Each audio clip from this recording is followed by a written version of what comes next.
Welcome back to my channel. So in today's video, I'm going to be making some homemade peanut butter. So I'm going to show you the steps that I use. I like to use unsalted roasted peanuts, but use any kind that you prefer.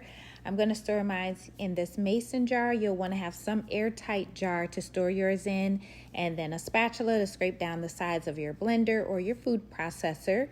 And then here I have my roasted nuts. So I did roast them at 450 degrees for about 8 to 10 minutes.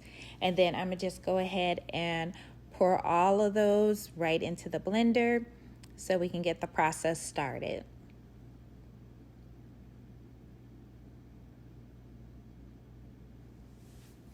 So once I have all the peanuts in there, I'm gonna put my lid on, and I like to pulse mine first about 4 or 5 times just to break them up.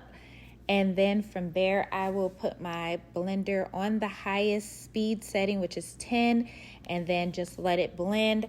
It'll blend for about a minute, and then it has an automatic shut off, and then I'll take the lid off, scrape down the sides, and then repeat the process about 2 more times until it's creamy, or however creamy you want it. You can stop it at any time.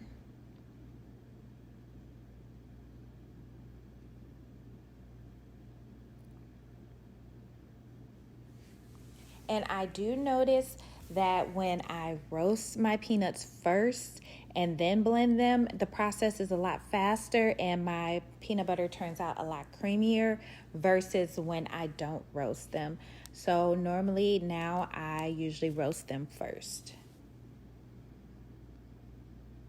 And then we're all finished, and I'm just looking in to see how creamy it is. Then I'm gonna just take that off and go ahead and get my mason jar ready so I can pour the peanut butter into my mason jar. And I'm just going to take my blade out and just scrape some of the excess peanut butter off of there.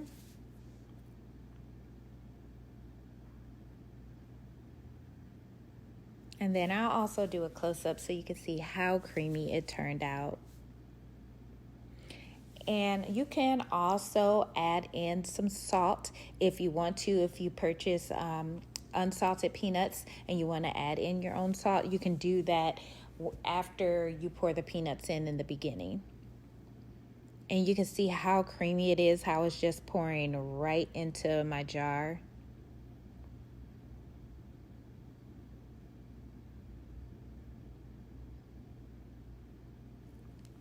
And you can store this in the fridge for up to 1 month, long as you have it in some type of airtight jar.